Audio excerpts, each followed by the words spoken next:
A very good morning, ladies and gentlemen. Thank you for joining us. This is the Afarmers Media with me, Sarah Wanjiko. And of course, today is 22nd of December, Tuesday. And of course, being a Tuesday, this is the Diagnostic Tuesday. This is the show where we talk about issues affecting different sectors of agriculture. And of course, today I'll be your host, Sarah Wanjiko, and with me, I'm joined with my two colleagues.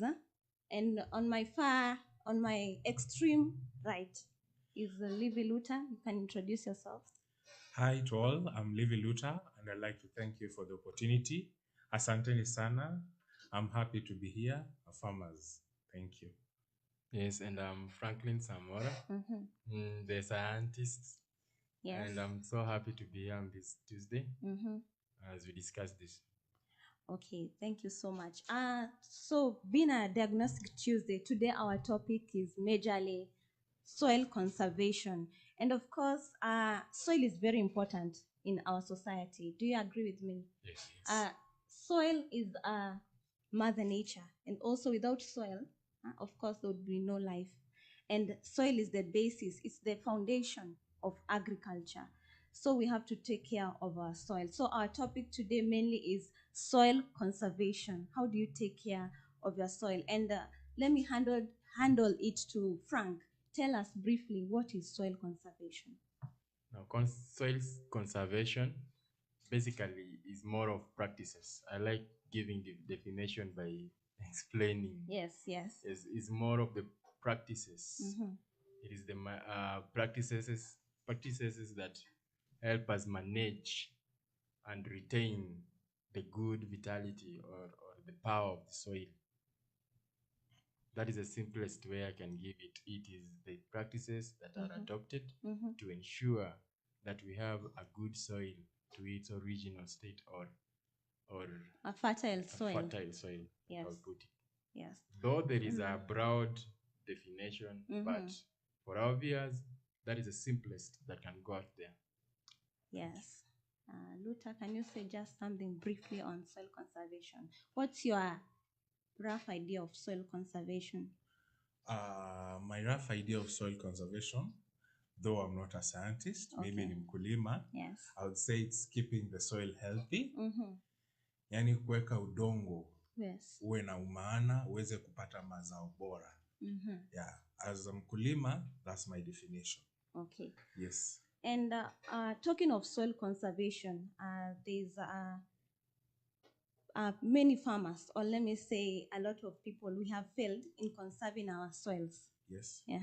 So there are different causes of land degradation. Of course, for us to conserve soil, you have to look at the problem, the where we are going wrong in conserving our soils. Yes. So what are the causes? What are these causes of soil degradation? So degradation of soil basically is a misuse, rendering soil useless or sick. Like I was putting it in the morning to my colleagues, like rendering soil, leaving it sick. Those practices or those conditions that will make soil lose its fertility or will make it lose its power, its productive power. Yeah. And just to mention, I know there are many people that do not know that soil, there's bad soil, of course. Yes. So I know there are people out there who do not know and do not have an idea that we can have bad soil. So please tell us about that. So your first question was the causes. Yes. Now causes I will divide them into two. There will be the natural causes, then there will be the human causes. Okay. Now the natural causes are natural climatic conditions. For example, extreme flooding. That basically will interfere with the topsoil. Yes. If you have extreme flooding in an area, then definitely it will flood. It will carry the topsoil away with it. And we know that the most fertile part of the soil is the topsoil. The topsoil. So when it is eroded with extreme flooding, definitely that soil will be left bare with only the bedrock. And I think that is one. Yes. And I think soil erosion is a major problem in our country, not only in our country, but even the world. Because something like floods is something that we cannot control. So it's natural. Yes. Secondly, I beg to differ. Yes.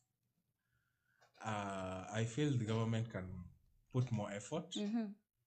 Though floods we can't control, but on a light moment, if we build dams, especially on upstream. Okay. Yeah, Frank, would you agree with me? I agree. Yeah, and also on a light moment, soil conservation is key. We have even had former presidents who have taken up being brand ambassadors of soil conservation. If you guys remember this famous quote of a president who said, "Tuache unyonyo." It was something unyonyaji wa udongo. Yeah. So we should take it seriously. Yes. And Frank, continue. So like you were saying, yes, floods can be, yes, you can build dams. Yeah, to control them. To control that. But we were looking at the natural causes. That will cause one. Secondly, in humid areas that are extremely humid, we have what is called leaching. Humidity is when there is too much water vapor in the air. Or humidity is the quantity, the degree of water vapor in the air. When an area is hit by high humid or high humidity, there is what we call leaching. Water vapor that is in the air will condense down to a dew or water. When they condense down, that continuous condensation will leave, while it is condensed to water, it seeps down into the soil. Okay. Continuous seeping down into the soil, the water will dissolve mineral salts and carry it down to the lower level where the roots will not get to it. I started by saying humidity is the vapor, water vapor. Yes. When it condenses, it's now water. That water will seep down, it will infiltrate deep into the soil, into the lower layers of the soil. So that means As it moves reduces down, the minerals in the soil. Yes, it dissolves the minerals and take it down. Okay. It will take it to a lower profile of the soil where the roots will not be able to get to it. That is a natural cause. Yes. Another one, yes, extreme droughts. When we have extreme droughts or a desert area, yes, it could be hit by the wind. Drought loosen the upper top soil. Yes. When it is so loose, it can easily be carried with the light wind. Yes. Then we have extreme winds. The very, very extreme winds that will also. You remember wind erosion? You talked of soil erosion. Yes. Yeah, wind erosion definitely is. The agent is wind. When there are extreme winds, it will carry away the topsoil. Okay. So those are some of the examples of natural causes. Then we have human causes. Yes. You had asked causes of degradation. So human causes, some of them, we have deforestation, which is one of the major problems that we have. Deforestation. People have the tendency of clearing land either for industrialization, urbanization, or community pressure, yes, whatever the cause is. But deforestation has become a problem. When you clear the trees, yes, deforestation is actually clearing the trees in an area that initially is vegetative or thriving with trees. When you clear the trees, you leave the soil. The roots of the trees actually holds the soil structure together. They are compact because they are held by strong roots. But when you clear the tree, they will be loose. Yes. You are exposing it to agents of erosion. You are exposing it to severe natural causes and all that. So that means trees are very important in our society. Very important. Yes. Another thing, when you cut the trees, yes, you are doing away with water catchment. Water catchment. Yes. Yeah. When you do away with water catchment, definitely there will be deforestation coming in. Yes. There will be drought, or there will be desert dawning in. Yeah. When you clear trees, there will be no water catchment. There will be no water. It will mean that the soil will return to its loose nature. It will be easily be carried away. Another consequences of deforestation is, you see, when you cut a tree, the trees always let their leaves fall. Yes. There's that leaf fall. The leaves don't just go away. They're incorporated back into the soil, and they form a good organic component of the soil. Okay. So when you clear the soil, you're doing away with the organic point. That is one human cause. Yes. Another human cause is over tillage or disturbance of the soil. Yes. Human beings have had a tendency of somebody will cultivate his land more than 10 years over and over and without over. giving it a break. Yes, without giving it a break. You're messing with the soil structure. You are exhausting the land. You are okay. You wanted to help me? Yes, actually, very good points, Frank. Interesting points. Though, what I would like to add, it's more of a question. What about sand harvesting? Nani ameiona people nearby rivers, watu kwa quarry, wanachota mchanga na lori? What's your view? Are they not destroying the soil? When you wanachota mchanga na lori, especially sand harvesting. Yes, that is a total mess to the soil. Oh, interesting. Because when you do away with the sand, what do you leave down there? Yes. A bare bedrock that is not useful. Yes. Yeah. But what's your view? Because to some people, it's more of a livelihood. People feed families. People make money. They have built houses in a later economic development. I feel a lot of people, unless farmers or soil conservationists or environmental conservationists, might not be so much of this point. Sand harvesting. Sand harvesting, you cannot defend that to be a livelihood source. What watajenga aje jumba? No. You remember when plastic started? Yes. Simple polyethylene. Yes. They call it what? Downing Street of Britain. That's where it started. Oh, interesting. The debate was there. That this thing that is being created, yes, it is not biodegradable. Oh. How will we do away with it? They said, you see, the advantages outweighs the disadvantages. Exactly. At the end of the day, we had plastic. Yes. Until that, plastic is a menace. I tell you, if you take sand harvesting in that perspective, one day you will see the consequences. Yes. Very interesting points. Thank you. So maybe we could move on to our question. More questions. So definitely, what I was trying to give, what I was trying to give was the human causes of land and degradation. we had looked at deforestation. Yes. He has brought in sand harvesting. Yes. So sand harvesting falls under human. Yes. It is the human going to do that. Yes. Yes. Others, we have various cultivational improper cultivational practices in agriculture. Yes. Somebody decides to cultivate near the river bank. You are loosening that soil. When the river floods its banks, what will it do? It will go with that soil. Yes. Those are improper ways of doing agriculture. You should not plow or cultivate near the river banks or near the lakes. It is not right. There are so many, as we are going to discuss. Sarah, yes. I'd like to pose a question. Okay. Or a polite, just a reminder. Yes. How many of you guys remember this basic agriculture? Or Frank, you could put it in the scientific way. Mahali tulikuwa tunaambiwa usilime na tractor kuenda hivi straight. Plow your land going this. How would you put that point? There's a way you plow that helps in soil conservation, especially when you're on a hill. Yes. How would you put that point? Now, the topography of an area, the gradient of a slope will affect soil.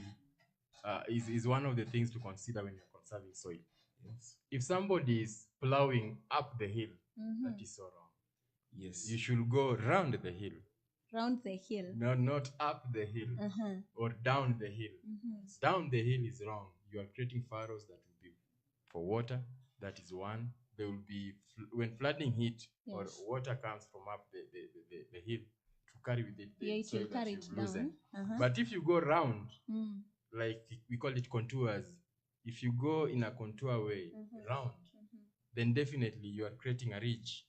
So when the soil come up there, they'll be blocked by the ridges that you had plowed. When you're plowing, you're creating ridges. Okay. Is it okay? Yeah, and let me challenge you a bit. Okay. I've been to Tana River County, and the area is extremely dry. Dry, yes. I've seen people grow watermelon just by the riverside for survival. What's your view on that? Nimesikia hapo ukisema tusilime karibu na mto. Please, I still say when something has a disadvantage, Yes. even if the advantage is what? It is not right. You count whatever it is in the constitution, count the what we call it, what the distance away from the river that is required. One, you create a buffer zone of 10 meters. That buffer zone have to be there. Yes. It really have to be there for that soil to survive. Yes. For example, it is dry there, yes. Yes, it's very But what dry. if one day it floods that river? Actually, it will carry even your watermelon, believe me. I've been there when it has flooded, and a lot of farmers sadly have lost their crops. Yes. But let's take it as a challenge. Planting by the riverside, to some it's survival, though it's not advisable. Okay, let me give you another disadvantage. Yes. If you plant along, or you plow, or you farm along the riverbank, yes, and the flooding comes and it carries it, soil conservation is normally tied to water conservation. Where does the rivers lead to? Where does the rivers flow into? The lakes and oceans. Yes. Where does that soil land into? Actually, it deposits itself in the lake. So that deposition alone is a total nightmare. I understand. It will raise the level of water up, that is one. Yeah. It will reduce the volume of the water in that lake. And the aquatic life that is thriving there. So it will affect a lot of things. Not just the farmer there and the soil, but where it is headed to also. Lakini Frank. Yes. Si mazao bora upatikana kando ya mto. They say that's, in fact, hapo kando ya mto is one of the most fertile soils. It is very fertile because it is a deposit itself. Yes. Yes, it is a deposit of soil that was deposited as the river was flowing. Yeah. But still, please don't plow there. Don't farm there. I tend to agree with you because they have been a problem. Hata Lake Victoria kumekuwa na shida. In fact, I saw the county government had to do a bit of drenching. Yes. Kwa sababu of the flooding. Yes. Yeah, so Frank, tuendele. Yes. So, and in regard to that point of planting or growing plants near the rivers, because this is it's almost a culture, because when you go in different parts of the country, you'll find most of the farmers have planted near kwa mto, sindio? So I think to avoid those, because you might never know, one day a flood may come and cause you a very huge loss. So I think there's need for education, awareness. Informing farmers of the disadvantages. That land that you want to farm, that land that you want to plow, it has another better use. Please plant trees there. That is a perfect solution. Near the river banks. Yes, along the river banks. Okay. The trees holds the soil structure together. They hold it tight. Yes. The roots actually hold the soil structures together. If one day you try to uproot a fully grown tree, the first thing you realize that the soil around there is so hard. It holds the soil structure together. So even when the flooding comes, the trees will stand strong and the soil will be compact. Yeah. So it is advisable to plant trees near the river banks. Yes,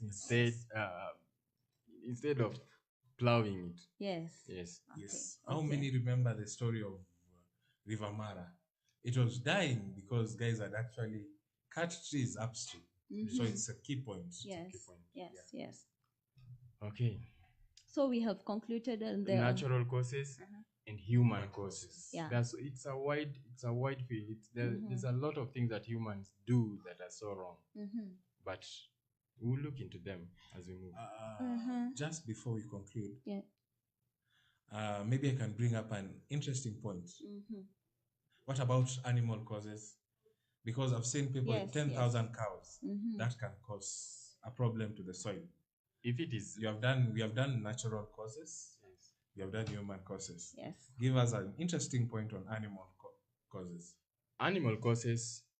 If it is a domestic animal, please, it is your control. In the view of pastoral communities, mahali mtu akona ng'ombe 1,000, let them not graze around where it will be. Okay, let me put it this way. If it is a domestic animal, that is something that is under your control. Yeah, that you can control. One of the things that degrades the soil also, another human cause actually, is called overgrazing. Yes. When you overgraze, you're doing away with the grass. You're leaving the soil bare. The topsoil bare. Soil bare. You are exposing it to agents of degradation or erosion. Yes. So that is a domestic animal. What should you do? The opposite of that. Don't overgraze. Yes. But if there are other animal causes, there is this great crossing of what? The Mara. The Mara. Yes. Yes, that is when they cross, they are called what? The gazelles. No, they are wild beasts. Yes. When they cross, the rivers are in trouble. Yes. When they cross, they move the soil. They move the soil and back just into the river. The river. Yes. When they cross to the other side, by the time they are on the other side, that river is full with deposits of soil, colloids, and particles. True. Yes. Yes. So that is another cause. Yeah, there are animals that does that. Another one are they're called what? This animal. There is this animal. They move in group also. Basically, the animals that move in groups, they fight. They fight over mates and all that. When they do that, it's a total nightmare to the soil. Yes. Okay, wonderful. Yeah. It's a good point actually. There are animals that are causes, but that is natural. But a domestic animal is under your control. Yeah, agreed. Yes. So we have talked about causes of land degradation, and that is basically natural causes, human causes, and also animal causes. Yes. And Frank, talking about this, what are the consequences of land degradation? So, degradation of land, the first point I want to put is the direct effect to agriculture. Yes. When soil is messed up, you will incur loss also. Of course. The total input in agriculture for any farmer that has messed his soil will be high because it will not yield anything. When soil is totally infertile, it will not yield anything. And that farmer will be trying more and more to get his yield as before. And that will cause a lot of losses. So it will increase your input. Two, it will lead to environmental pollution. Like the one who was saying, deposition in the lake. Lake Victoria, like my colleague was saying, hit records high. The last flooding, it flooded we call it what? It flooded almost 5 kilometers. Yes, into the land. Yes. In our areas, hippos were killing people everywhere. Yes, and that pollution was as a result of deposition in the lake. Yes, so that is another cause, environmental pollution. Yes. Another one, when soil is degraded or is reduced to its lowest power, then you will have lowest vegetation cover. Of course. Yes. When you have lowest vegetation cover, I always tell people that plants are the factory of oxygen. Literally, without plants, you don't have clean oxygen, clean air, let alone even producing the oxygen that we breathe. They also take in the carbon dioxide that is harmful to us. We produce out carbon dioxide. Yes. The plants take it in for production of food, synthesis of food, and they give us back oxygen. Now, when there is no vegetation cover, you shall have messed with that balance. You shall have lowered oxygen supply and increased carbon dioxide in the air, and that is terrible. And I remember, Frank, back in school, we used to be taught about importance of plants. And I can remember very clearly, they give us oxygen, if I'm not wrong. Yes. You're right. So I think, by this land degradation, I think it's a challenge. Yeah, it's a challenge. Yes. Because we will not have clean air. There's no human that can live without air. Of course. Without oxygen. Yes. basically. Mm-hmm. So those are some of the causes of a degraded land. Mm-hmm. Another one, Mm-hmm. it affects the tourism sector. Tourism. Yeah, tourism. Mm-hmm. Do you know that humans, with their recklessness, have cut down or they have reduced the number of living organisms to half? Mm-hmm. To half, literally. Some are extinct. Mm-hmm. When you mess up with the general ecology or the food chain system of other living things, you are messing up with yourself. Mm-hmm. I always tell people that living organisms are dependent. For example, if we were to do away with lions, for example, right now, all the lions in the whole world are gone. Yes. Yes. Definitely there will be another animal on the rise. Mm-hmm. Kuna ile mnyama alikuwa na kulwa, alikuwa na liwa ama kulwa. Yes. Yes. There's another animal that was fed, the lions were feeding. Yeah, yeah. They will be on the rise. Yeah, yeah. Example of that animal. If we have an antelope, Yes. ideally lions reduce the number of antelopes to create what you call an eco-balance. Eco-balance. Yes. That is the word. Eco-balance. Therefore, we'd have 9 million antelopes. They'll eat all the vegetation. Yes. Yes, yes. We'll end up with the same problem of imbalanced air composition. Yes. There'll be no oxygen and all that. Yeah. So those are some of the causes. But But when we lower it down to agriculture, the main cause of soil degradation is increased input that a farmer will invest in his farming. And that is a nightmare. That you have to increase everything that you put into your own farming so that you get something. And at the end of the day, you don't even get that thing. You don't get that profit. It is wrong. Yes. Let's continue. Thank you so much. Yeah. Very interesting points from Frank. As we continue with the show, we are living in very interesting times. Yes. We are under the corona pandemic. I'd just like to remind our viewers to always sanitize, wash hands where possible, wear a face mask, and keep a social distance of 1.5 meters. Yes. I'd also take this opportunity just to give you a short brief of the corona statistics in Kenya as a breather. So currently our total cases stand at 94,614. We have a recovered of 76,060, and unfortunately we have suffered deaths of 1,644. As we continue with the show, a polite reminder, we are living in interesting times. Kindly sanitize your hands, wear a face mask, and maintain a social distance of 1.5 meters. And protect me, I protect you. Yes. And in that regard, remember we are in the festive season. Yes. Actually, some few days to Christmas. Yes. And at this point, as usual, people travel a lot. Yes. And at this time of coronavirus, I think people should be very careful. Yeah. Yes, to avoid the spread. Avoid unnecessary traveling. Yes. Yeah, I'd seen this policy where no mask, no service. Yes. Yeah. I think that should be. That should be. Yes. Okay, Sarah. Yes. We continue. So, of course, when you travel out there, please remember the government protocols, just as Luther has said. Remember to carry your mask, sanitize, wash your hands with soap and water. Yeah, soap and water, and of course, keep social distance. By the way, do you think we are observing the social distance in the general overview? Do you think we are observing the social distance?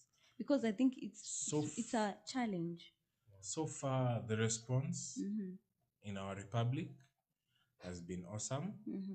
Watu wamekuwa wakivaa mask, watu wamekuwa wakisanitize. So my advice is just we keep up the struggle. Yes, keep up the struggle. Yeah, it's very difficult, especially kuvaa mask the whole day. But yeah, lives matter. As Frank amesema, you protect me, I protect you. Yes. Yeah, and of course, the most important, they say, keywords, stay at home. Stay at home.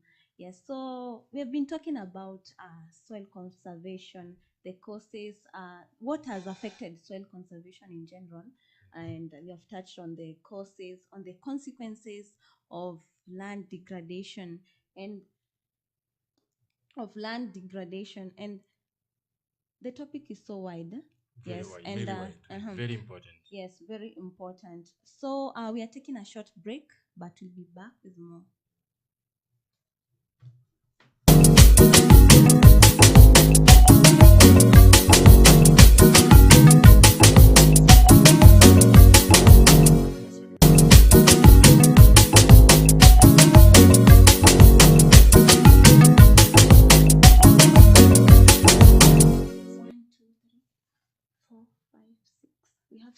Umbwa kichwa ananyoliwa sana katika Afrika ya Mashariki, hususan nchini Kenya. Inatengenezwa kwa kutumia majani mabichi yanayopikwa, lakini sukuma wiki inaweza kutengenezwa pia kwa kutumia aina nyingine za majani yanayofaa kupikwa.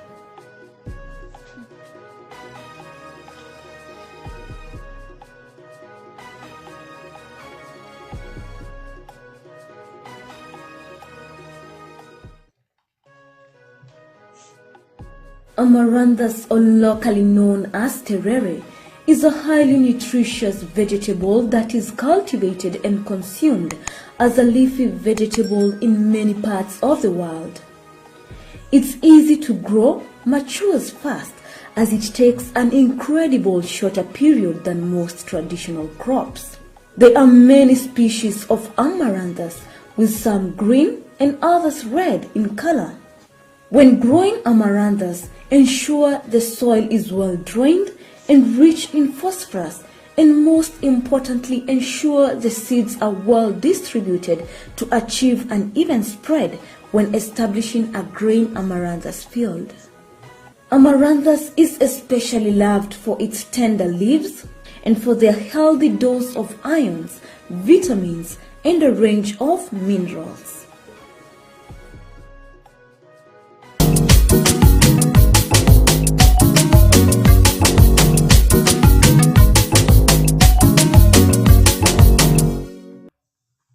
And welcome back. This is the Diagnostic Tuesday, and today we are talking about soil conservation. And so, Frank, moving on, we have talked about the consequences of land degradation, and of course, there's still hope. I'm sure there's still hope of us conserving and correcting these challenges that you, in general, we've been having of causing land degradation. So, what are these ways of land reclaiming our land? Yes. Getting it back. Getting and reviving the soil. Yes. To look at that, first, I would love to look at ways that we can prevent degradation. Then, among those points, you realize that they answer your question, that ways we can reclaim back our land. So one of the ways that we prevent or ensure that we conserve soil, practices that ensures that there's good management of soil.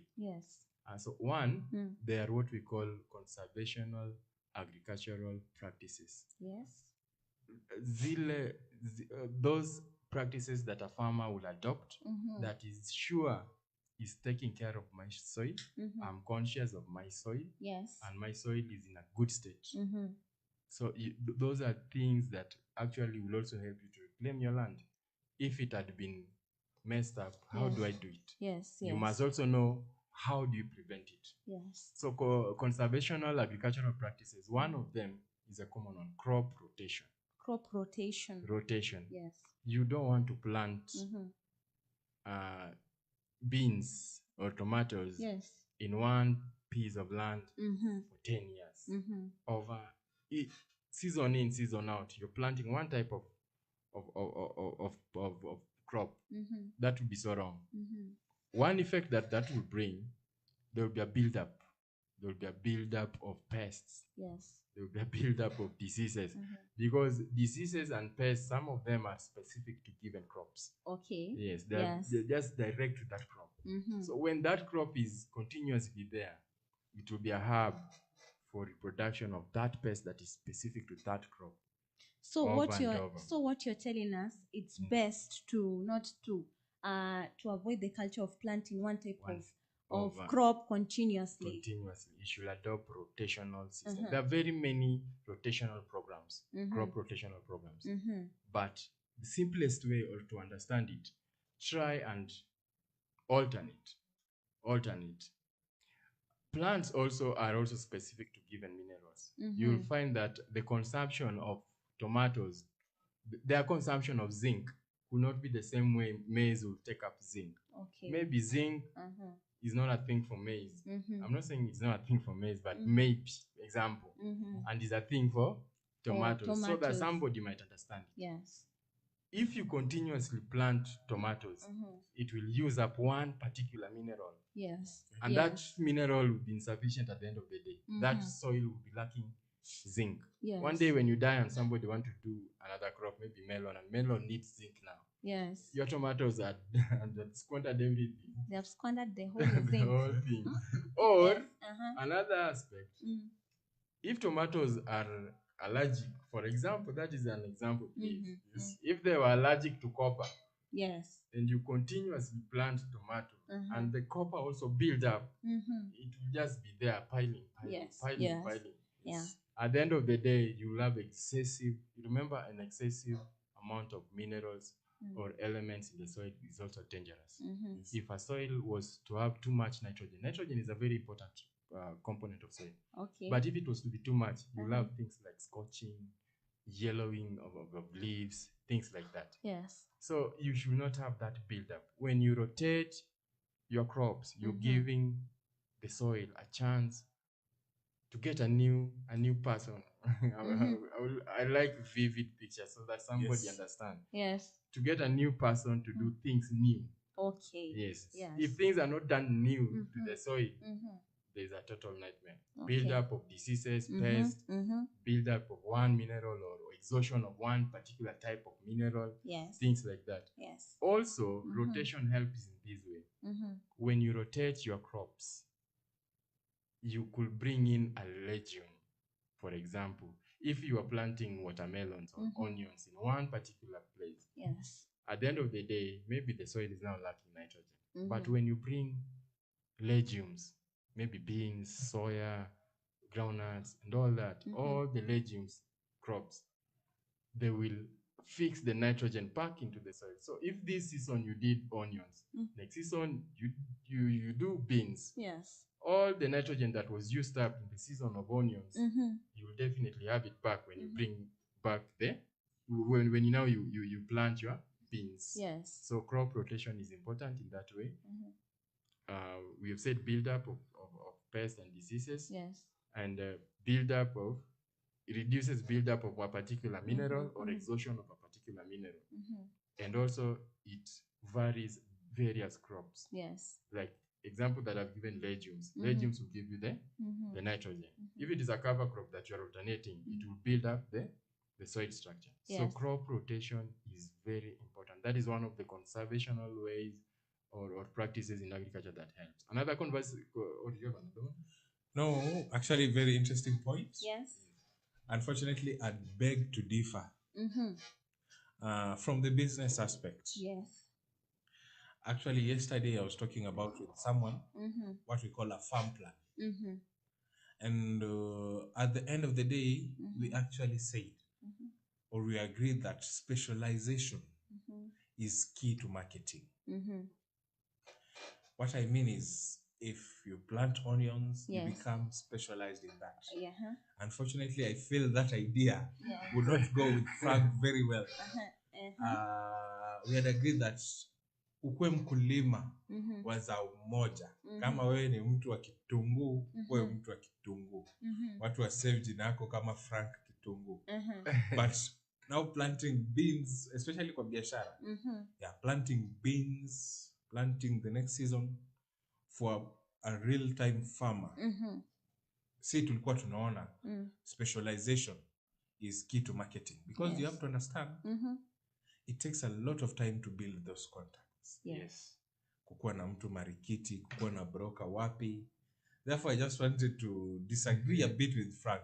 Anyway, you're right. Sheila Bonzo, thank you for watching. Lilian nakuona pale, sana shukrani. Loving the show.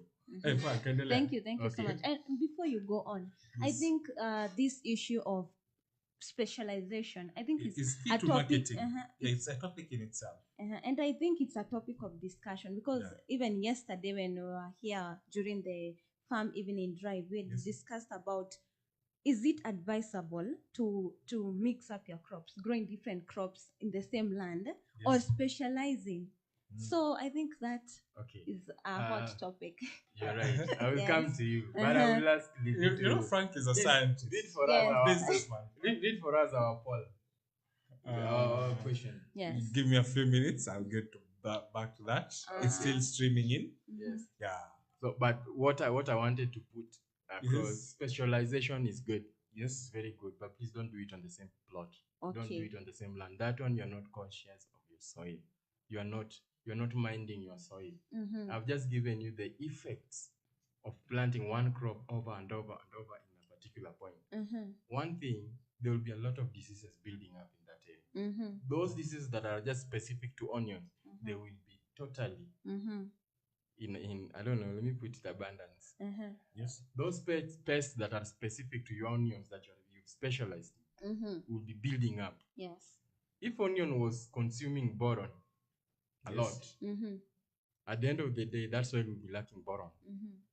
If onion was not consuming copper or lead, at the end of the day, that soil will have a buildup of lead and will not be suitable for another crop. Or will not be, a buildup of a mineral can also influence the pH, the soil pH.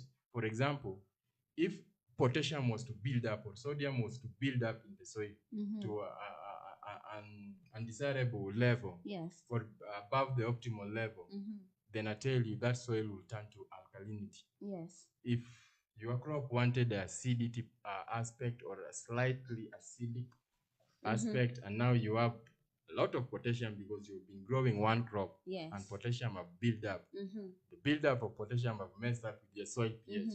At the end of the day, I tell you, you have messed. Even if you wanted your market to be intact, at the peril of soil, you will lose. Even your onions, at the end of 5 seasons, it will not be the same onions you had produced on the first season. And I think I understand him now, because he had said, for example, the way he had given an example, if this season you're planning to plant onions, the next season plant tomatoes, and I think. Or if you want to specialize in onions, go and do it in another portion. So, Luther, do you still agree or do you still disagree? It's a topic for debate. Yes. But as we continue, I'd also like to remind our farmers or our viewers that we are running a debate, and our question for the day is: do you think of soil conservation as a farmer? Yes. Do you think of it? Do you think of it? That's why I asked him to read it. Yes. If you specialize in onion alone, you are not thinking of your soil. Yes. And as we are talking of that, just to say or to do our topic of today, nimeipata kwa Kiswahili. Tunasema ni mnyonyoko wa udongo. Mnyonyoko wa udongo. Soil erosion. Mnyonyoko wa udongo. That was our former president Daniel Arap Moi. Momonyoko. Mnyonyoko wa udongo. Momonyoko. Kiswahili is not my mouth. Like our CEO will say, Kiswahili si mdomo changu. Anyway, do you think of soil conservation as a farmer? Yes. Currently, I have 5 for yes and 1 for no. Kindly participate in our poll. Yes. Sarah. Yes. Endelea na maswali. Yes. And of course, we appreciate our viewers' feedback. So feel free. So Sarah, before you go on, yes, I was on point.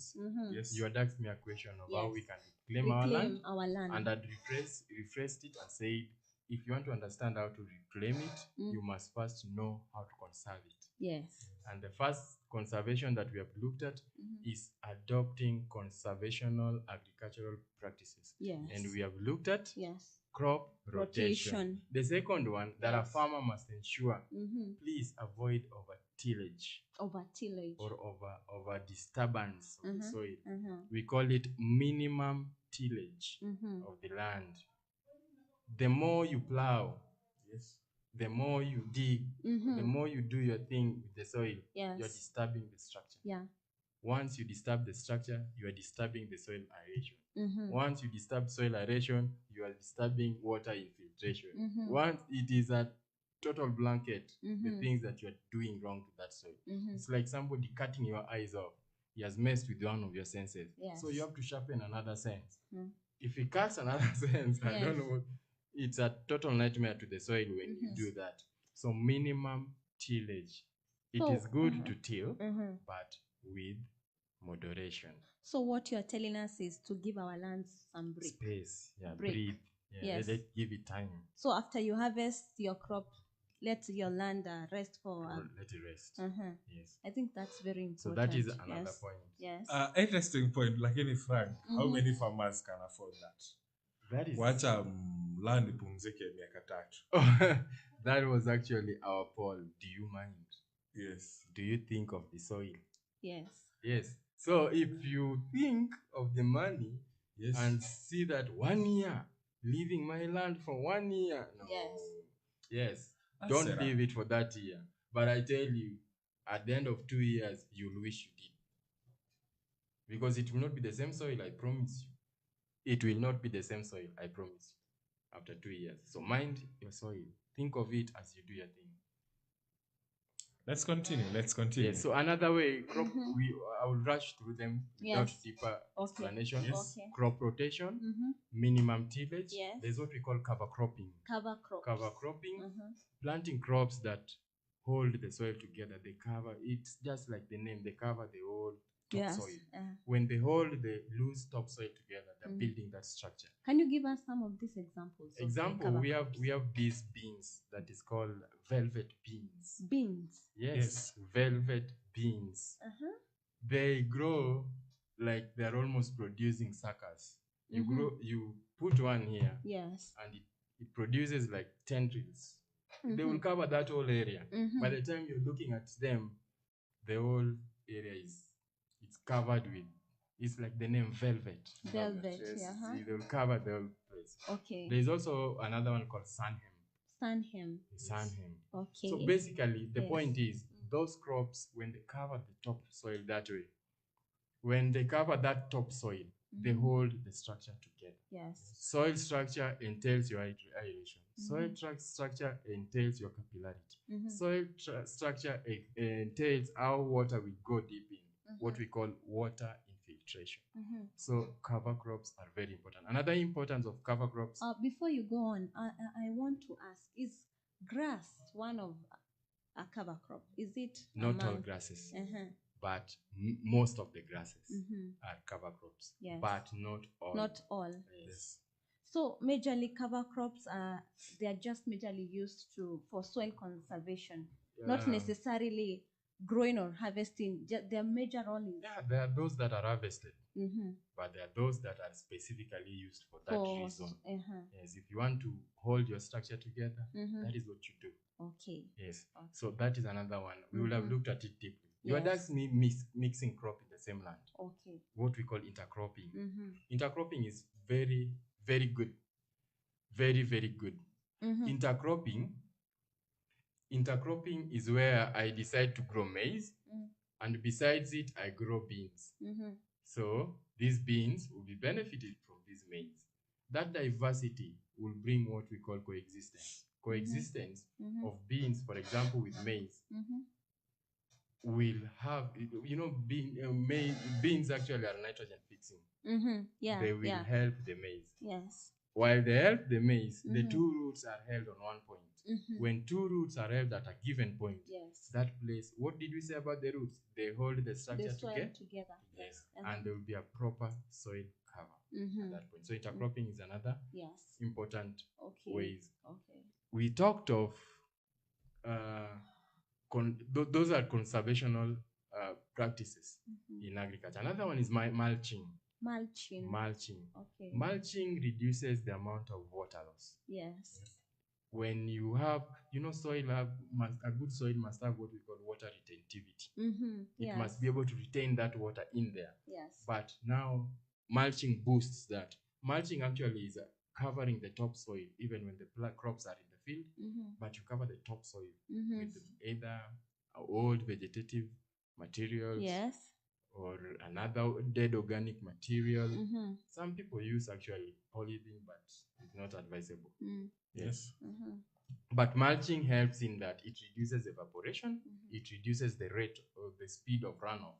If there was a water running after flooding, not actually flooding, runoff is like after short rain, there's a slight layer of water running on top of the soil. Yes, yes. Now, if you had grass spread all over your field, that water will not be able to carry the topsoil. Yes, it will just move on top of this of the mulch. So mulching is another one. Yes. Frank, Yes. Before you continue, I wanted to ask you a question. Yes. Why are you against mulching using polythene? Yet I've seen it's been so successful, especially with strawberry farmers. Yes, I tell you, polythene, this thing of plastic is another thing. Plastics, they are not degradable. Yes.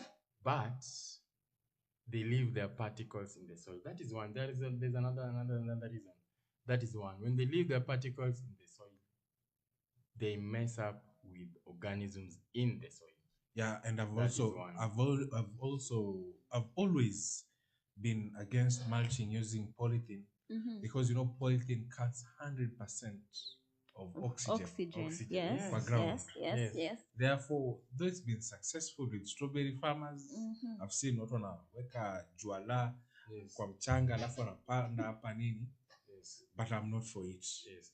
Now, that is exactly the point that I wanted to bring after particles.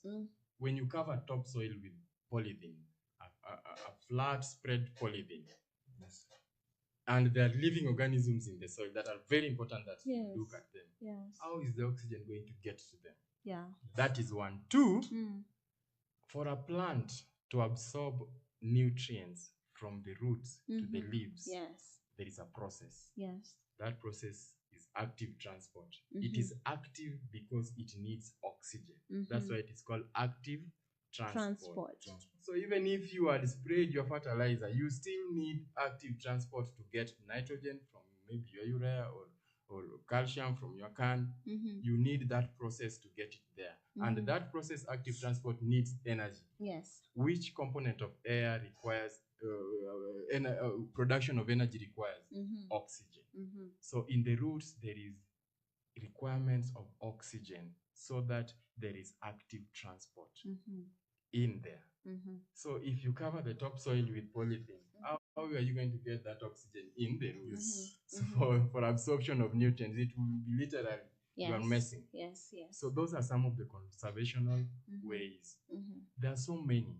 I wish I would go into each, but we will miss other points because we are looking at ways of reclaiming land, which I've said we must first look at soil conservation. So conservational agricultural practices is one, which we have listed them. Another one, we have terracing. Building terraces. This is an old way. It started back in the days before I was born, before you were born, Liv. Yes. Tell me, what is your knowledge on terraces? Before we stepped in here, you asked me about gabions. So I know you know terraces. I actually have no idea about terraces. The only famous one najuanga ni gabions. You kuchukua mawe, kuweka kwa barbed wire, then you throw it kwa riverside ama nini. I've also seen it by the roadside. So please enlighten us. Terraces ni gani? But they're not practices which are done by farmers kila siku. I find them expensive. Do you know that the richest soils, let me add the plural, the richest soils in this land, Kenya, most of them are in the islands. Yes. Most of them are in the islands. The hilly areas. Now, the hilly areas are prone to soil erosion through water, through wind. Yes. Now, terracing. Have you ever heard of something fanya juu, fanya chini? Yes. You've heard of fanya chini na fanya juu. Now, terracing is building bands. Yes. You heap a soil in a given area. Yeah. Yes. Such that, for example, if this is a hill and it is moving down the slope, you can build a ridge of bands such that the soil that is being eroded up there will not pass this band going down. Yes. Now, fanya juu is building that ridge up the hill, not down the hill. Fanya chini is building it down the hill. Interesting. Yes. So that is terracing. Basically, it prevents that free flow of what has been eroded. Ikitoka huko juu inapata kizuizi. Inakwama hapo. So the implication, it should prevent it there. But it is also important to the agriculture. Those guys in the highland with good rich soil. Your soil that was being eroded from the hills. Yes. Ikifika kwa hii band yako ya fanya chini hapa chini. See, itazuiliwa. It will also pile. So your band will be it will be bigger than what you had before. So you will plant your crops on top of the ridge. When you plant your crops on top of the ridge, that soil will not move away. The soil structure is already built. You have good soil because it is the topsoil that has been brought up there and brought to you here. You can easily plant on it and it is fertile. Yes. So that is terracing. I wish I would go deep into all the types, but we don't have the time. Okay. But terracing is very important. It is practical. It is important to those guys in the highlands. Those guys living near the hilly areas. It is very important. So, when considering terracing, is there a strategy? Because umetaja kwenda juu ama ni chini. So, hii kwenda juu, when you've mentioned that, I've thought about when you construct the terraces on the top, does it really prevent? Because on the top, I want to believe that they should be here at the bottom to prevent soil from, or have I not understood? Have you ever seen a heap of stone and soil? Almost your height. Nah, your height actually. Stones and soil. All mixed up together. Your size. Your height, not your size. Tell me what will pass through that going down. And it is running around the hill. I doubt if anything will go. Okay. It will be blocked there. Okay. Itabaki hapo. Then now that is fanya juu ikiwa huko juu. Kwa huko chini, it's also advisable. In fact, fanya chini came from fanya juu. They realized when you build it up there, sometimes it is moved when the floods are so strong, depending on the gradient. When the floods are so strong, it will be moved down. Yes. So they did it down ahead. Also, why they did fanya chini, climbing up the hill to go and plant on the soil that has been trapped there. It's not easy. Yes. So down here, your soil that has been trapped here, you can easily plant here without moving up the hill. So we have looked at two ways of reclaiming our land or soil conservation. One is conservational agricultural ways or practices. Another one is terracing. Another one we want to look at is contour farming. Contour farming. Yes. Like he was asking me, why don't we plow up the hill or down the hill? It was logical that definitely you'll be creating furrows for water flow that will move the soil down the hill. There will be soil erosion. But if you plant going around in contours, contours are actually like they're climbing the hill in rounds. Yes. It's more of the ideology of the terracing. The soil that is up there that has been eroded will be trapped by the ridges that you're building around the hill. At the end of the day, you realize that the ridge that you had is bigger compared to what you had made. So there is a trapping that is there, and easily it is not moved down the hill. Though contours are not good with steep gradients or steep hills, but slightly steep hills or generally slightly slopey areas, it is good to plant in contours. Yeah, that is another way that we have. Also, contours improves. You know what you are trapping there is topsoil. You're not trapping another soil. Topsoil is a fertile soil, so you will end up with a good fertile soil. You will not only be improving the soil, you will not only be trapping the soil, you'll be improving the soil. So it is important to practice contours. Another one, that is a third point of land, soil conservation or land reclamation. Do you have any? I'm not sure, though I've seen it, especially governments love doing this. Creating what we call a buffer zone. A buffer zone, you decide from here to Kitengela, no one will plant anything. We will plant 1 million trees. That's a buffer zone. Hakuna kupanda hapo mahali anything. Like you saw what they did with Mau Forest. They created a buffer zone of almost 5 kilometers.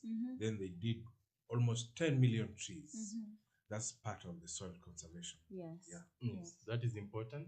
Yes. And it's also important along the banks. Remember, we were saying don't plow along the banks of the river. It is important to create a buffer zone around that area. Another thing that we use in soil conservation, or another practice, is what we call improved furrows. Fallows or furrows? Fallow. Yes, fallows. That is where we have a problem with my friend, my colleague. He says he wonders if a farmer would leave a land to define it first, a fallow. Leaving a land fallow is leaving it uncultivated. For some time. For some time. For it to regenerate. Yes. So improved fallows are very important. So if you have understood fallows, a land that has been left bare for some time to regenerate. But now we are adding the word improved. Yes. You can decide to plant beans everywhere in that land. They are not for harvesting. You are just planting them close. Ni kama unamwaga tu. Hata itatoa kitu. But pia unaweza enda utoe chache zenye zitatoka. But the ideology is that you have improved that land in that you have brought in a nitrogen fixing crop to add nitrogen that was not there. You are not plowing, you're not doing anything, you've just dropped seeds all around the field. And leaving it fallow, you have improved a fallow land. That is very, very important. And there are other ways. You can cover crop also. You decided, I want to leave this my land there. You can cover crop. And just leave it there. That cover crop will build the soil structure. It will improve the water retentivity. It will reduce the rate of runoff and all that. So improved fallows is another way. So you have talked about cover crops is one of the reasons of land reclamation. So if I decide after harvesting, I plant these cover crops for a whole year. So am I allowed to unroot them and then plant again? If you uproot them and plant the same crop. Okay, I want to start now. I've given my land a break, the way you've said. Yes. When you resume, you just carry out normal land preparation procedures. You clear the vegetation. You plow. That land is now, it has been revived. Kama imeanza mpya. Yes. So you can clear, you just start a new land preparation procedures. Another way of land reclamation or soil conservation, we have what we call green manure. And organic manure. Or organic manure and green manure. Now, starting with green manure, there are crops or plants that you just plant them there, but you will not harvest. You just plant it, it grows, but before flowering, you uproot it and plow it back into the soil. Sijui kama umeelewa. For example, your crop grows for 2 months. Whatever you had planted there, there are specific ones to be used. If you plant that crop for 1 month, it moves, it produces leaves, but just before it flowers, unazing'oa. Unaichimba inarudi huko ndani kwa mchanga. Si hata unaenda nayo nyumbani, unaichimba back into the soil. These crops have been known to have good organic content. When they rot in the soil deep down there, they release a lot of nutrients. So green manure is a good way. It has been adopted in many places. And most of the green manure crops are legumes. legumes, leguminous crops. Legumes or legumes? I like calling it Legumes. Yes. Yes. So by definition is what I've given. You plant a crop. Yes. You wait it grows. Yes. But just before flowering, you uproot them and plow it back into the soil. Okay. When they rot in the soil there, yes. they'll be releasing organic material. So that's green manure. That is green manure. Okay. And it is very important to the soil because when it's rot there, the organisms that will be eating what you've given them. Remember, each animal, I would like to call the microorganisms in the soil animals. Though in classification they might not be animals. Yes. But each animal, when you eat too much, when you have an abundance of food, you shift to reproduction. Yes. Hata binadamu wakati wa chakula watu wanazaa. It is normal. Yes. Every animal, when there is enough food, you reproduce. So the organisms also, when you give them too much green manure, they have abundance of the food. They reproduce even more. Yes. And your soil will be full with microorganisms. And that is what is important. Yes. Your soil your soil microorganisms will be in abundance. I'd like to ask Frank a question. What I've seen from where I come from, and I'd like him to point out the difference. Yes. What's the difference between kupanda beans ama mahindi, kuharvest, then kuacha hizo stocks kwa shamba, then when tractor inakuja kulima, you let it plow through. Is that green manure? That is not green. Okay, tell us the difference. Ama muona watu wengine akishapanda hivyo the stalks anachoma kwa shamba, then the tractor goes through kilima. Yes. What's that? Okay. Now green. Yes. The word green. Unaingoa kama bado iko hivyo green. Yeah. Yes. Na uiachi hapo ikikauke. Unaiweka ndani. Yes. But Frank, is that logical and economical? You wanted upande tu 10 acres ya beans, then you don't harvest. I still tell you that is our poll. Yes. Do you consider your soil? Do you consider soil conservation in your farming? That is one of the way you consider your soil. Yes. Whatever, whether it is tedious, whether it is not economical, that is it. You have to do it. I understand you're a scientist, but ile kitu najaribu kuambia kwa kulima, tupande eka 10 ya maragwe na ikiflower tuweke tractor ndani. Kabisa. Like my house here would always say kabisa. Yes. You just plow it back. You uproot them and plow it back. But most of these green manure crops are easily decomposed. That's why they're used for that. It's not just any crop. Yeah. Yes. No. So they're specific. They're very specific. Like I've said, legumes. Most of the legumes actually. Are there any other apart from legumes? Sunflowers. Sunflower. Before the flower, you can before they produce. But it's not advisable to uproot for sunflowers, please. Yes. That is how we go with them. It is not economical. Yes. Because you're just waiting for the flower, then it's your unaingoa. But most of the leguminous plants, try that today. Go and uproot any beans you see anywhere. Yes. Put it back into the soil. I tell you, after 4 days, imerot. Yes. Imeoza. Yeah. Maize will not behave in that same manner. Yes. So that is the difference. Now, what he was trying to ask me, what about plowing back the maize stalks that I've tried in the field? That is also good. Yes. But they will take a longer time to decompose. Yes. Those organisms will not have ready food and they will not reproduce like you want. You remember, green manure is aimed at making more organisms in the soil. Okay. Yes. And why do they burn? Then what benefits do you get? Burning is not. Wanarudisha hiyo ash. No. Burning of left stuck in the soil, in the land, it is not even advisable. Anything to do with pH? One, it will affect your pH. Okay. Yes, because an ash, for example, ash of maize will shift the pH to alkalinity. Okay. Yes, it will be suitable to certain crops. Yes. But it will not be suitable to certain organisms in the soil. Yes. Okay. So you'll be messing with the soil, yes, but you are benefiting the crop. Okay. At the end of the day, you have messed with the soil still. So burning at the same time, literally burning is increasing the temperature at that given point. You're burning something that is living. Yes. So it is not advisable. But people, it is commonly practiced. It is okay. The I will call it, the damage is so minimal. But the pH aspect of it, you are messing with you're messing with the buffer of pH at that point. Yeah. So green manure is very important. I'd coupled it with organic. I'd tied it with organic manure. Organic manure is very, very important. What is the logic of somebody having a kitchen garden? Yes. And buying half a sack of fertilizer? And the same person throws his ugalis every day. He throws them in the dustbin. Yes. And then Yes.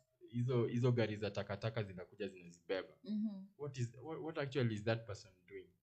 Yes, he could be lacking the knowledge. But it is advisable that your waste, zile vitu zinaweza oza, ziwekage mahali. Chimba hata shimo in your compound somewhere. Or just find somewhere you can put your dirt, as long as it is not synthetic plastic or so clothing. Food materials. Yes. Mboga umekata, imebaki, umekula imebaki. Kale kaol kako. Hata kama imepikwa. Hata kama imepikwa. Mboga umepika si inaozanga ukiacha hapo. Hiyo kuoza ndo tunataka.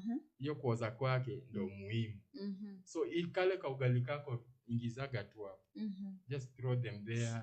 All the dirt. In fact, throw even the poop of the kid in there, as long as they're in a diaper.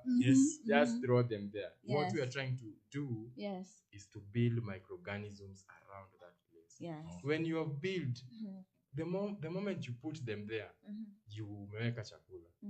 Imagine tuweke mkate hapa kwa hii meza, a slice of bread. What will happen to that bread after a week? It will grow molds. Obviously, the filaments of fungi are flowing everywhere in the air. Zitakaa hapo, zitamea. Na hiyo fungi ndo tunataka turudishe kwa mchanga. So ukiziwekaga kwa shimo, they will reproduce. Like we said, every animal shifts to reproduction when there is abundance of food. So when there is too much food that you've dumped there, your ugali and all that, there will be too much microorganisms. Sindio? That microorganism, if you can just put them in your kitchen garden, you can just sprinkle them as you want. You will be eating healthy food. You will be. How do you even buy fertilizer for a kitchen garden? Seriously. And you have your dirt every day, every day. So my point is, organic manure at the level. Actually, what you are trying to do is to build a simple organic manure. Yes. Ioze ikuwe na organic material. Yes. And take it back to the soil. You will be enriching the soil with new microorganisms, and they will spread in the soil, grow, reproduce, and all that, and benefit your crops and the soil. There are very many benefits of microorganisms. For example, a microorganism that is moving from the topsoil up to the third layer down, there's a route that it is following. Kuna kale kashimo kanajenga ikienda chini. Hiyo shimo itafuatwa na maji, itafuatwa na oxygen.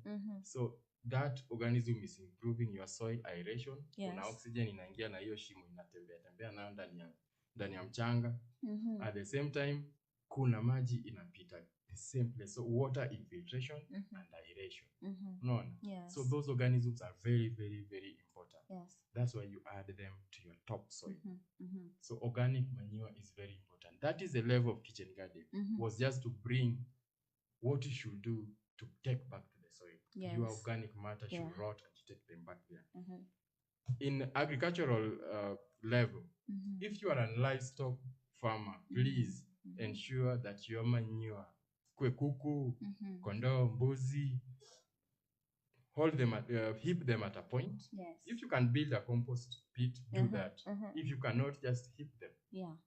When you are sure that zimerot, mwaga tu, please. You mix with the soil after. You just sprinkle it on top of the topsoil. On top. You don't mix. If you like, you can mix. If you have the energy. In fact, mixing is the best.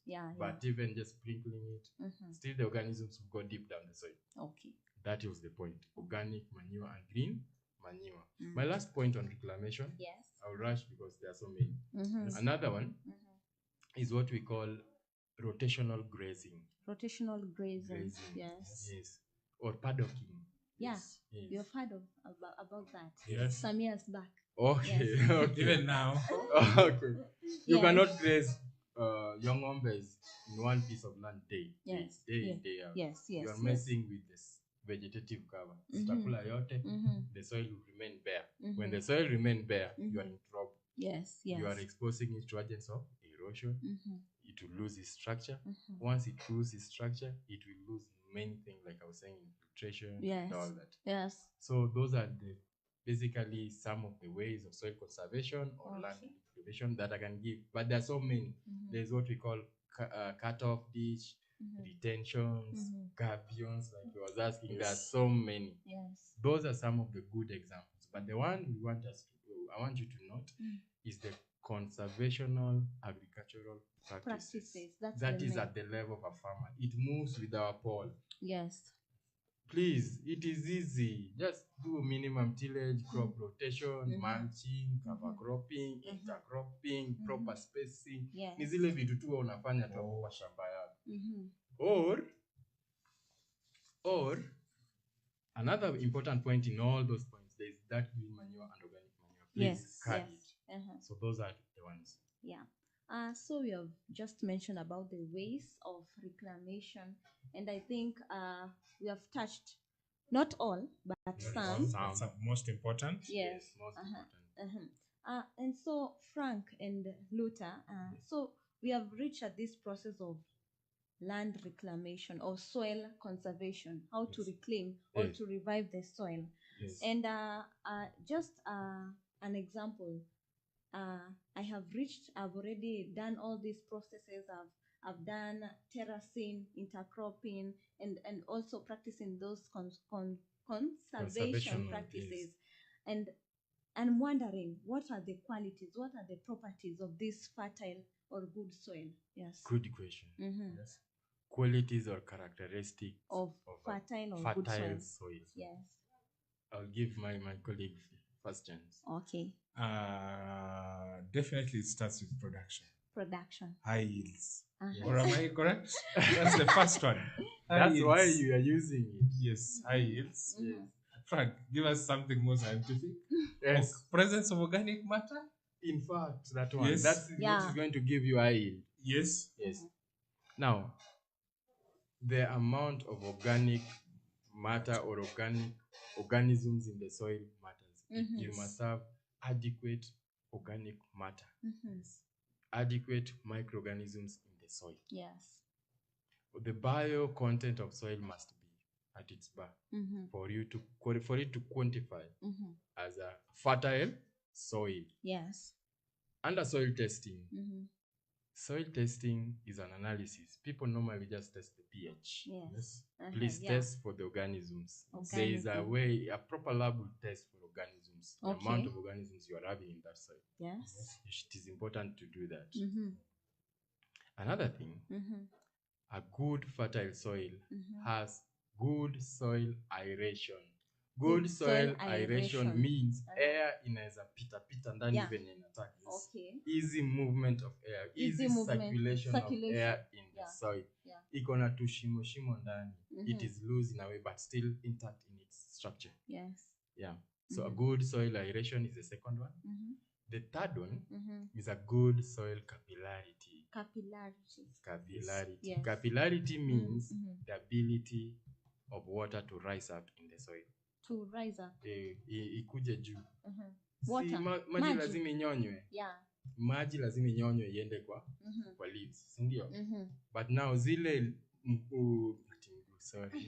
Kiswahili. Okay, those that the roots will not get to. Yeah. If there was a water table that the roots will not get to. Yes. What will happen? What if that soil had a good capillarity? That hiyo maji bado inaweza jinua juu hadi ifike kwa roots. It is very important.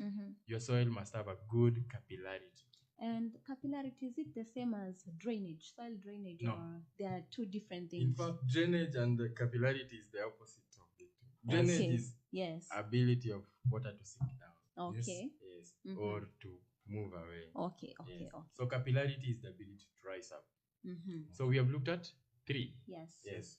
Another quality of a good or a fertile soil is good water infiltration.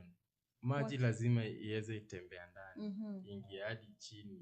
Si ati maji ikifika juu haisongi. It is flooding, it's just there. No, it should be able to sink down. So that is good water infiltration. Yeah, to infiltrate. Just like the word sounds, to infilter down. Yes. Another one, though complicated but it's very important, is what we call cation exchange capacity. Cation. Yes. CATIONS. Okay. Ions. Cations. Cation. Nutrients are in form of minerals. Minerals are elements.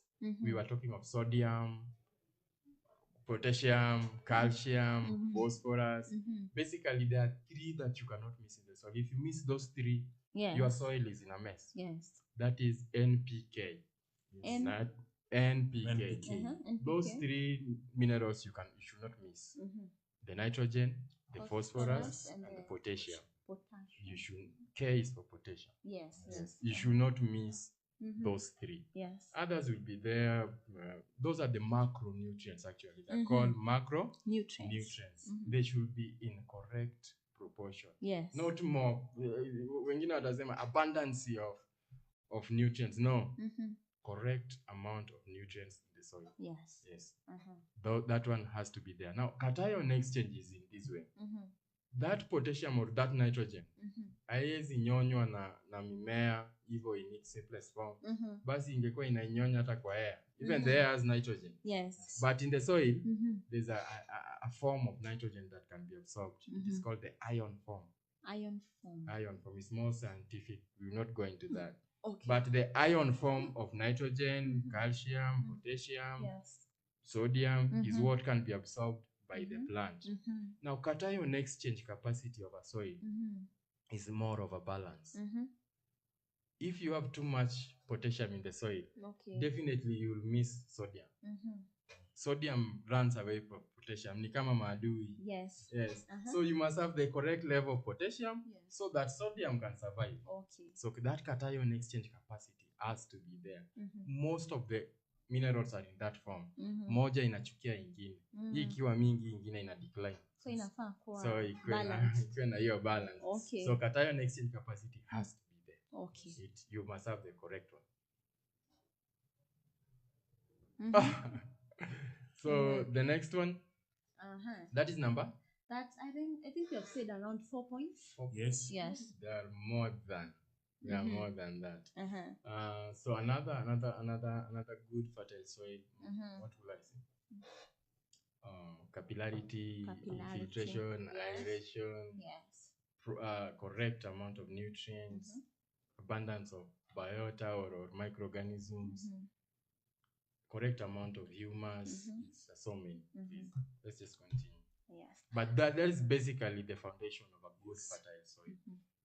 If you have those components, your soil is fertile. Correct soil pH. You must have the correct soil pH. The degree of acidity or alkalinity of the soil. It must be correct to what you want. Yes. Okay, we are going to take a short break, but we'll be back with more. Yes.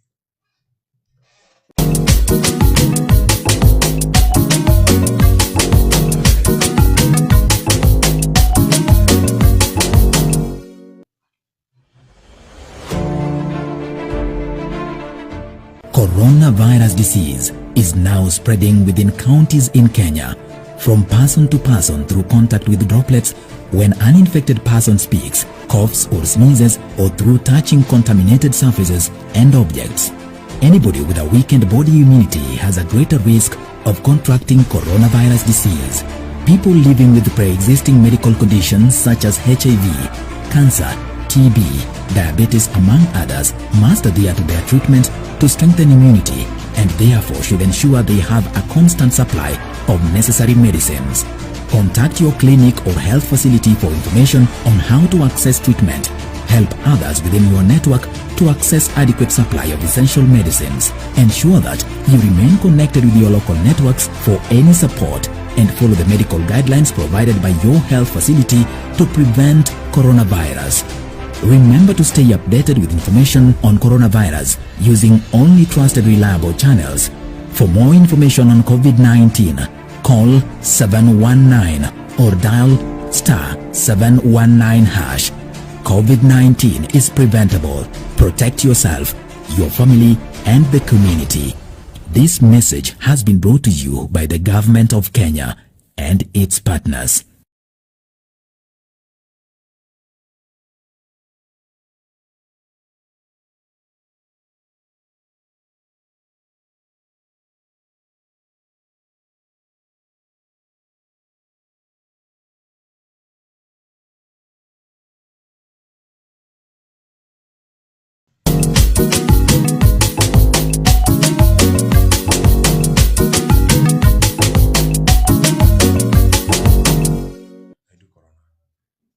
Welcome back yet again, and we're still discussing on soil conservation. We're still talking about soil conservation and how to take care of our soils. Frank, so far we have said the properties of fertile soil, yes. and you have said a lot of points. Yes. And before we continue, let us sanitize yet again. Remember, I'd like to take this opportunity. Let me protect you. Yes. Let's sanitize. Yes. Wash our hands where possible. Wear masks. Yes. And keep a social distance of 1.5 meters. We are living in very difficult times. Yes. The pandemic is here with us. Therefore, Frank, what do we say? Protect me. I protect you. Yes. Very no important. Service. No mask. No mask. No service. Wonderful, Yes. wonderful. Frank, Yes. 2%. Yes. 2%. Yeah. So let us move on. Yes. We have said the properties of good fertile soil, and Yes. I think we have mentioned around five points. Yes. And with that, let us go to what are some of the weaknesses associated with soil conservation. Weaknesses or challenges. Yes, or challenges associated with this soil conservation. Now, like Livy was trying to put it. Yes. How is it economical that I plant something and plow it back in the name of green manure? Yes. So that is one of the challenges. No.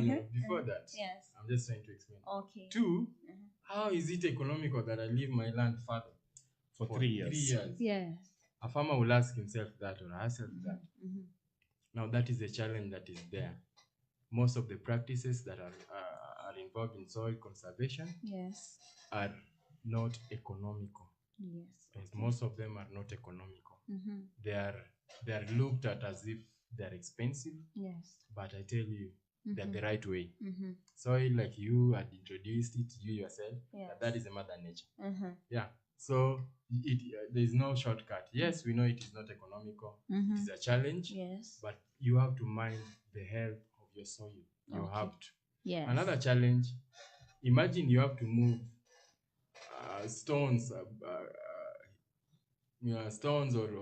soil up the hill just to build a fanyaju.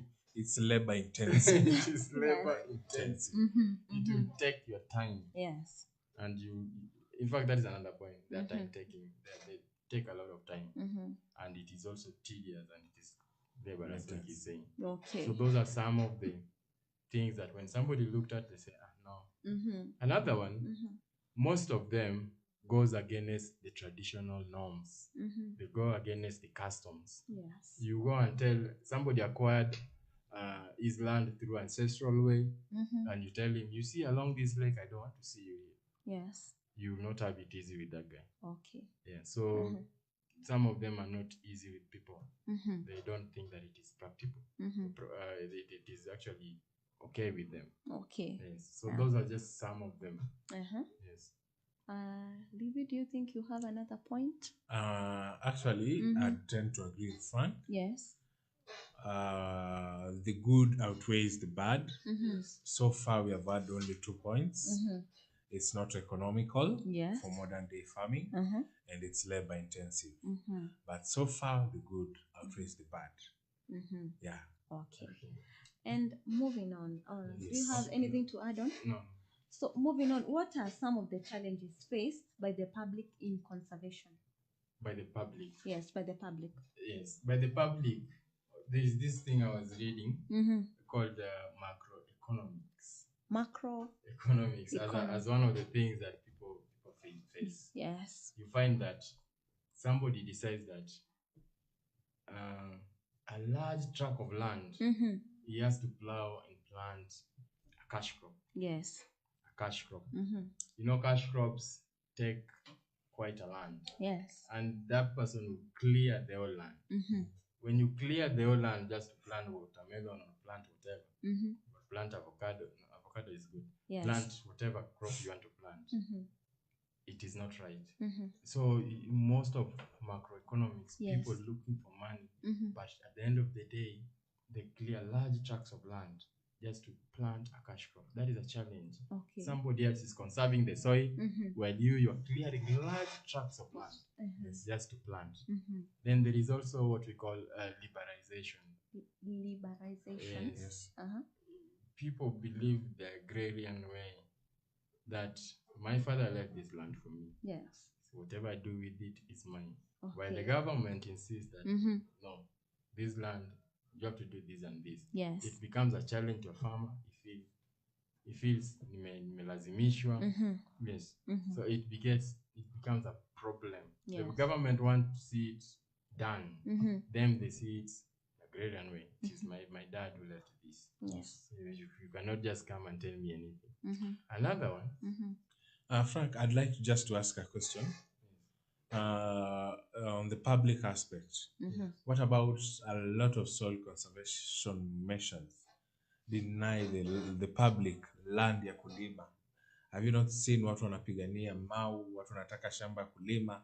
Now, if you have to create a buffer zone of almost 10 kilometers or 20 kilometers or even 1,000 acres, is that not denying people land ya kulima?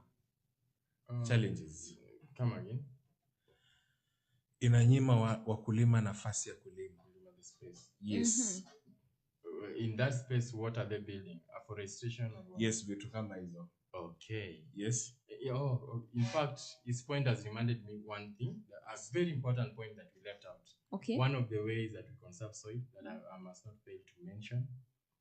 By mentioning afforestation, I've remembered agroforestry. Agroforestry. Yes. That is one part of agriculture that a farmer must always take consideration. Okay. That is the growing of trees or planting of trees at the same time you have your crops. Or fodder or forage in the same field. It is very important. It will improve the soil structure because the trees will hold the soil structure together.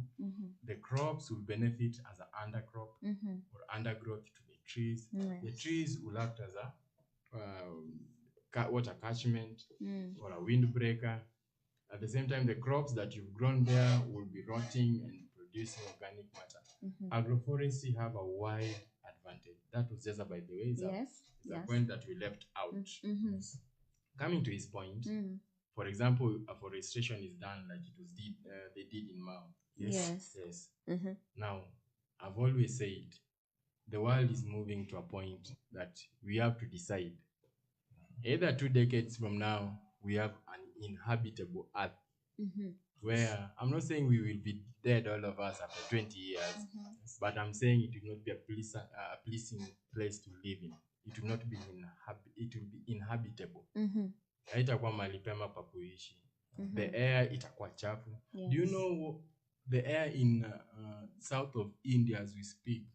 Yes, it is not even clear. Let alone the air being fresh. It is not, the visibility is not even clear because industrialization has messed up everything. What if they were to move all those industries away and plant trees? The air would be back to its normalcy. Yes. Now, at the same time, that population pressure will be there that wanatunyima mali ya kuishi, wanatunyima what are we going to do, even our livelihood? Yes. I tell you, it's the same point The advantages could be there and the disadvantages could be there. But at the end of the day, it's settled down to one thing, Mother Nature.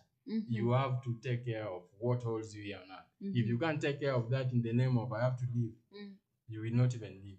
Yes. Wonderful point. Wonderful point. Yes. Yes. So we are through with the challenges. Is there challenge- any another left out? challenge Yes. is political influence. Political Yes. influence. Yes. My people have to get that land. Yes. Yes. Yeah, I agree. You remember the war with the Mao? The guys who said no, you can't move them out. Yes. The guys who said no, the ideology they have to move out. Yes. So political influence come to play even on a simple fact. Even a simple scientific fact and political have to come and play a part in it. It is that political influence is so wrong. That is just an example. They're so wide. Mtu tu alipata power juzi akaamua kufyeka maybe 20 acres of trees. Imagine that. Because he has the power, destroying the habitat of so many animals. Yeah, which is very wrong. Very, very wrong. Yes. So those are some of the challenges. Because of time, we mentioned so many. So many. What are the roles played by various actors in soil degradation? Yes. Yes. Now, that is a very important question. And who are these actors? These actors. Yes. Let me narrow it down so that it trickles in. Yes. The actors in soil degradation. One, it is the level of the farmer. Yule farmer uko nyumbani. The second one is at the national level, the government and the county government. Yes. The third one is the global level, the whole world. What are they doing? I've said the first one, the farmer back at home, you as an individual. What role do you play in soil degradation? Yes. Second one is the government. The government. And the county government. The county government, Third is the global level. The global, the whole world. Yes. What are they? What do they play? So I will give my friend. That is easy now. That is not science. Frank, finish up. Then, towards the end, just as part of the program, I'd like to touch something on a light note about the recent T bill that was passed. Yes. That is one of it was the happiest moment of most of the farmers yesterday. T bill. Yes. T bill. Okay. It was passed by the Senate yesterday, and I'm very glad that my friend has mentioned it. Okay. I'll do a light touch. Yes. I think that is my last question, and I'll rush on it. Actors in land degradation. First, the farmer. You decide to carry out unconventional agricultural practices. Instead of crop rotation, you stick to specialization, like Livy will put it, and you plant one crop for 5 years. Yes. That is very wrong. Yes. Two, you are told, please don't plow next to the riverbank. No, this is my ancestral land. So you see, at our own level, we don't get it. But I always say, as the level of farmers, there is also lack of information that contributes to their contribution in soil degradation. They lack the information. Yes. They lack who to tell them. You see, don't do this and this. Yeah. Now, at the government and the county level, they clean up places for urbanization, industrialization. Yes. They don't want extension information to get back to the farmer. There's so many. They play a very major role. Yes. Banning of. Personally, one of the wonderful things that our president did in my age, let me call it, it's banning the plastic. Banning the plastic. Yes. Yeah. Those countries that have not yet done that, plastic is a nightmare. They should. Plastic is a nightmare to the whole world as we speak. Yeah. Plastic and oil are the major thing that is polluting the whole world as we speak. Plastic, oil, and nuclear materials are the major pollutants. Yes. So governments should enact laws that actually protect the soil, they protect the environment, they protect our water catchments. Yes. So that is at the government and the county level. Okay. Also mobilization on soil conservation, things like terraces, gabions, those are things that the MCA can mobilize people and they do. Yeah. Yes. or afforestation. Okay. They just decide this area now we're planting trees as a plant, but they don't do that. At global level, now that is where Ngoma is. Now at the global level, I was asking this question. If you walk to, who is the most cruel leader of a oil producing country, bro? That's political. Pass. But I want to give this example. Yes. I hope it won't sound bad. If you walk in front of King Salman as we speak right now, the king of Saudi Arabia, and tell that man that, you see, stop producing oil, I tell you, you'll have it rough. Yes. Because that is what drives that economy. Logically, even another person will listen to you and tell you you're mad. But that is where pollution comes in. Yes. Even soil conservation is in the same direction. These industries, they have all their waste end up in the rivers. Yeah. And these rivers deposit their waste in the soil as they move, and they pollute the soil. Currently, while the Amazon is being cleared by you said it's political. I will not mention that. But the Amazon in Brazil is under threat. The indigenous community that is there is being dragged out. Yes. They used to protect the trees that were in there. Yes. Actually, you know, Amazon was called the lungs of the world. Yes. It is the largest area that is covered with fresh air, produces a lot of air and all that. Yes. So the government in Brazil, I don't know whether they legalized deforestation or they just turned a blind eye on it, whatever the situation was, but the Amazon is being cleared at a quick rate for just timber. The timber that is in my Amazon is very rich, and they clear it, they leave the soil bare for other irrational agents to pick in. At the end of the day, we will have undesirable characteristics of a soil. Yeah. And that is the major global play. That is just an example of two countries. Yeah. And there are more, even Kenya. Yes. And I think it's best Yes. for these companies, as even they produce their products, you cannot tell them to stop. I think it is best for them to take measures and also consider the environment. No. Or is it? There are some that is beyond measure. Yes. It's uncontrollable. I tell you, global warming as we speak, yes, it's number one threat to the world, to the survival of Earth. Okay. The last UN summit, they said in the next 2 decades, we will not have a habitable Earth. How would you even imagine that? Now, let me just take precaution. When you know in the next 20 years, your kid will have a place you cannot even live in. Yes. No, so there is no shortcut. You have to cut it down, or you have to shut it down, or die with it. Yes. Yes. Okay. Anything to add, Luther? No. I'm really grateful for the opportunity, for the lecture Frank has given us. I say he's blessed with the scientific knowledge. Of course. Thank you. Yes. If we are done, I'd like to pass ujumbe kwa wakulima. The Kenya Tea Bill was passed yesterday, and a lot of farmers in this country are very happy. Yes. I feel this is the first time the government has put farmers in front. Farmers will actually get the right prices when it comes to tea for their produce.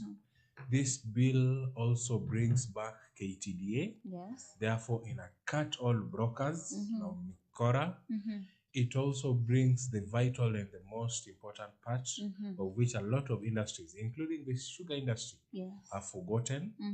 And that is what we call the Tea Research Board of Kenya. Yes. From a lot of research, tumepata mbegu mzuri sana. How many remember Katumani maize? Yeah. Even in the sugar industry, kulikuwa na resistant to this sugar cane which was very small and resistant to heat. Therefore, the yield was very high. Yes. Apart from that, also farmers, there'll be something called electronic trading platform. Yes. They'll be able to sell their tea at the prices of the current stock prices in London. Therefore, it's a win for the farmers. Yes. It's a win for the farmers. The Kenya Tea Bill of 2018. Yeah. past yesterday. Thank you. Okay. And just to ask, Yes. it's a question I want to ask the both of you. Yes. And what do you think? We have talked about soil conservation in large, the challenges, the causes of land degradation, and how to improve, how to reclaim. And farmers out there, most of them, they do not have an idea, or do not know some of these practices of soil conservation. How do you think we can reach these farmers in terms of and educate them about this soil conservation and the importance? Just to touch on. You want to go first? I'll do first. It's 2020. Yes. Therefore, I'll do my best with social media. Yes. Facebook, Twitter, a lot of farmers, young farmers, Yes. youth farmers, wakulima digital, wako huko. Therefore, I feel 2020, you can pass a lot of information through social media Platforms. Yes. Yeah. And now, just to add on what he has said. Yes. Okay, there used to be old way of trickling down or disseminating information to the farm. The old extension way. Yes. But yesterday somebody mentioned something good in this studio. Yes. There's a gentleman that called in, Yes. Nicholas Jorogi. Yes. He called in to say extensions can be expounded in one way that the county government can liaise with the MCAs to ensure that the farmers are educated on e-extension. E-extension. Yes. He has said it's 2020. Frank, hata tu kita mkutano ama baraza ya chief, they will not come. Therefore, the way is e-extension. Yes. But still, it is upon the MCAs. Okay. They are the last finger of devolution. We should see them giving us, I don't know even how to put it. It is them. Yes. There is no any other person. It is the MCAs. Let them liaise with the county assembly. Bring the farmers together. Let them raise e-extension. Yes. Yes. Even hata kama uelewi kusoma nini and you are a good farmer, you have kids, and this is a digital world like you put it 2020. Embrace e-extension. Yes. Ukwe na mali ya platform where ukikwama, enda kwa hiyo platform. Utapata kusaidizi. Okay. Yes. I think we have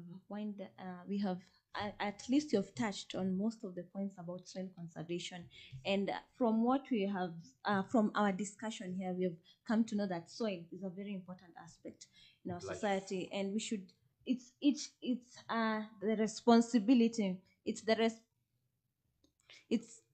the responsibility of each one of us, Yes. to take care of the soil. Yes. Yeah. And with that Not just a responsibility, sorry. yes. Your life depends on it. Yeah, as you have said, there would be no life without soil. Yes. So, Luther, will you conclude? Mother Nature is key. Yeah, Mother Nature is key. Thank you. Yeah, thank Seconded. you. Yeah. Thank you so much for staying with us. Our topic for today was soil conservation. We hope that you have learned something and you'll start taking better care of the soil. And just to touch on, remember to follow the government protocols. We are stressing about the COVID-19.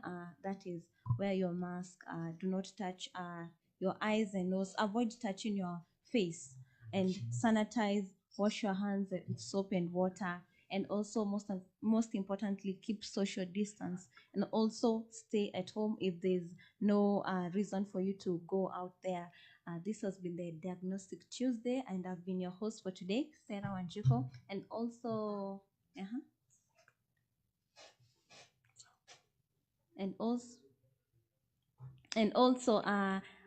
of course, with me here today was Frank.